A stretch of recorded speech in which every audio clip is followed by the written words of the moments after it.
Gold loan NBFC Muthoot finance के शेयरों में 13 फरवरी को दिन में 12.6% तक की गिरावट दिखी।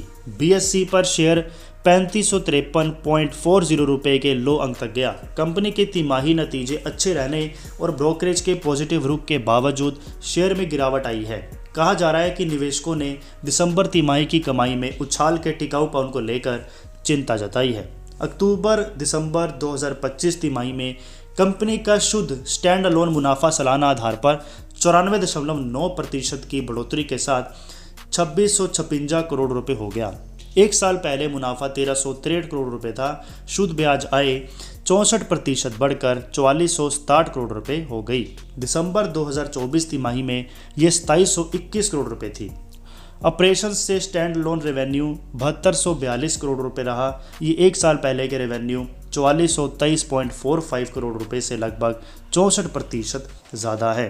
गोल्ड फाइनेंसर्स को सोने की रिकॉर्ड हाई कीमतों और अनसिक्योर्ड रिटेल लोन के मामले में कई कड़े नियमों से फ़ायदा हुआ है। कर्ज लेने वाले गोल्ड बैक्ड फाइनेंसिंग की ओर बढ़े हैं। मुथूट फाइनेंस के तीसरी तिमाही के मुनाफे का एक बड़ा हिस्सा लोन रिकवरी पर राइट बैक से आया है। अब बात करते हैं कि जेफरीज की क्या राय है। जेफरीज ने मुथूट फाइनेंस के शेयर के लिए 4750 रुपये प्रति शेयर का टारगेट प्राइस दिया है। रेटिंग बॉय पर बरकरार रखी है।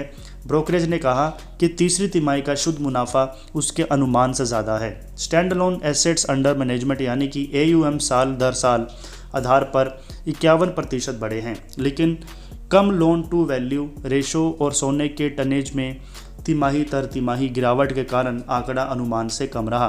कोर नेट इंटरस्टेट मार्जिन में लगातार गिरावट आई है। हालांकि AUM के प्रतिशत के तौर पर ऑपरेटिंग खर्च और क्रेडिट कॉस्ट उम्मीद से बेहतर दिखे। जेफरीज ने कहा कि सोने की मजबूत कीमतें, LTV बफर और ब्रांच बढ़ाने के नियमों में ढील से AUM की अच्छी ग्रोथ को सपोर्ट मिलना चाहिए। ब्रोकरेज को उम्मीद है कि स्थिर NIMs AUM के मुकाबले कम ऑपरेटिंग खर्च और कम क्रेडिट कॉस्ट से फाइनेंशियल ईयर 26-28 के दौरान प्रति शेयर कमाई की कंपाउंड एनुअल ग्रोथ रेट 17% रहनी चाहिए। इक्विटी पर भी रिटर्न 25% से ज़्यादा रहना चाहिए। तो भाई ये कुछ जानकारी थी जो कि मुथूट फाइनेंस को लेकर रही है। उम्मीद करता हूँ आपको अच्छी लगी होगी। अगर इसी तरीके की जानकारी आप आगे भी पाते रहना चाहते हैं तो आज ही हमारे चैनल को सपोर्ट करें और सब्सक्राइब ज़रूर करें। नमस्कार।